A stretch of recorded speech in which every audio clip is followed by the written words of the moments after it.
Accounts book ഉപയോഗിച്ചുകൊണ്ട് ഒരു bank payment എങ്ങനെയാണ് നടത്തുക എന്ന് നോക്കാം. ഉദാഹരണത്തിന് നിങ്ങളൊരു ഷോപ്പിൽ പോയിട്ട് ഒരു പർച്ചേസ് നടത്തിയതിൻ്റെ പേയ്മെൻറ്റ് ഗൂഗിൾ പേ വഴിയോ ഫോൺ പേ വഴിയോ കൊടുക്കുമ്പോൾ അത് ബാങ്കിൽ നിന്നാണ് പണം പോകുന്നത്. അത് രേഖപ്പെടുത്താൻ ബാങ്ക് പേയ്മെൻറ്റ് എന്ന് പറയുന്ന ബട്ടൺ പ്രസ് ചെയ്യുക. ബാങ്ക് പേയ്മെൻറ്റ് നിങ്ങൾക്ക് നേരത്തെ ബാങ്ക് റെസിപ്റ്റ് പോലെ തന്നെ ബാങ്ക് പേയ്മെൻറ്റിൽ ബാങ്ക് അക്കൗണ്ട് സെലക്ട് ചെയ്യുക. അതേപോലെ ഏത് കാര്യത്തിന് വേണ്ടിയിട്ടാണ് പേയ്മെൻറ്റ് എന്ന് നോക്കുക. പേയ്മെൻറ്റ് നിങ്ങൾക്ക് പലതരത്തിലുള്ള കാര്യത്തിന് ചെയ്യാവുന്നതാണ്. ഇപ്പോൾ പ്രത്യേകമായിട്ടൊരു അക്കൗണ്ട് ഇല്ല എങ്കിൽ നമുക്ക് മിസലേനിയസ് എക്സ്പെൻസ് എന്ന് പറയുന്ന ഒരു അക്കൗണ്ടിലേക്ക് കൊടുക്കാം. മിസലേനിയസ് എക്സ്പെൻസ് വഴി നിങ്ങൾ ഇപ്പോൾ ചെയ്തത്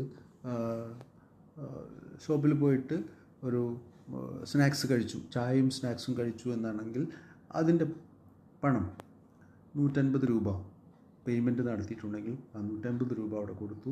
അതിൻ്റെ അകത്ത് നരേഷൻ എന്ന് പറഞ്ഞു കഴിഞ്ഞിട്ടുണ്ടെങ്കിൽ ഒരു ടീ എക്സ്പെൻസാണ് നമ്മൾ കൊടുക്കുന്നതെന്നുണ്ടെങ്കിൽ ടീ അവിടെ പറയാം.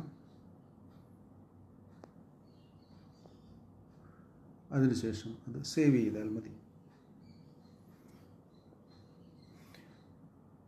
വൗച്ചർ ലിസ്റ്റ് എടുത്തു കഴിഞ്ഞാൽ അത് നമുക്കവിടെ കാണാം. ബാങ്ക് പേയ്മെൻറ്റ് 150 എന്ന് പറയാം. അത് എഡിറ്റ് ചെയ്യാം.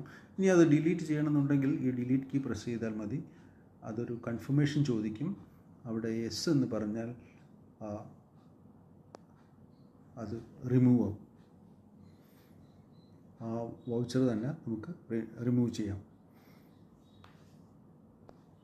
ഇതുപോലെ നമുക്ക് ബാങ്ക് പേയ്മെൻറ്റ്, ബാങ്ക് റെസിപ്റ്റ്, അതുപോലെ ക്യാഷ് പേയ്മെൻ്റ് ആണ് ചെയ്തതെങ്കിൽ ഇതുപോലെ തന്നെയാണ് ക്യാഷ് പേയ്മെൻറ്റ് എടുക്കുക. ക്യാഷ് ആയിരിക്കും അവിടെ, ക്യാഷ് അക്കൗണ്ടിൽ നിന്നാണ് നിങ്ങൾ പേയ്മെൻറ്റ് നടത്തുന്നത്. അവിടെ നടത്തിയിട്ടുള്ളത് ചിലവ് ഇപ്പോൾ നിങ്ങൾ ഗ്രോസറി പർച്ചേസ് ചെയ്തതാണെങ്കിൽ ഗ്രോസറി ക്യാഷ് ആയിട്ടാണ് പർച്ചേസ് ചെയ്തതെങ്കിൽ അപ്പോൾ 550 രൂപയാണെങ്കിൽ 550 രൂപ. അപ്പോൾ ഗ്രോസറി എന്താണെങ്കിലോ അല്ലെങ്കിൽ ഏത് ഷോപ്പാണെങ്കിലോ നമുക്കവിടെ കൊടുക്കാം. അപ്പോൾ നിങ്ങൾ നെസ്റ്റോയിൽ നിന്നാണ് പർച്ചേസ് ചെയ്തത്, നെസ്റ്റോ കൊടുക്കുന്നു, സേവ്. വൗച്ചേഴ്സ് ലിസ്റ്റ് എടുത്തു കഴിഞ്ഞാൽ ക്യാഷ് പേയ്മെൻറ്റ് നമുക്കാണ്. Payment to grocery from cash. ഇതും നമുക്ക് ഏത് വിധത്തിൽ വേണമെങ്കിലും എഡിറ്റ് ചെയ്യാം.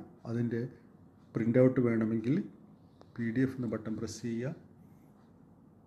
അപ്പോൾ നമുക്കൊരു PDF ബിൽ ഫോർമാറ്റ് നമുക്ക് കിട്ടും. ഇത് നിങ്ങൾക്ക് അയച്ചു കൊടുക്കുകയോ പ്രിൻ്റ് എടുക്കുകയോ ആവാം.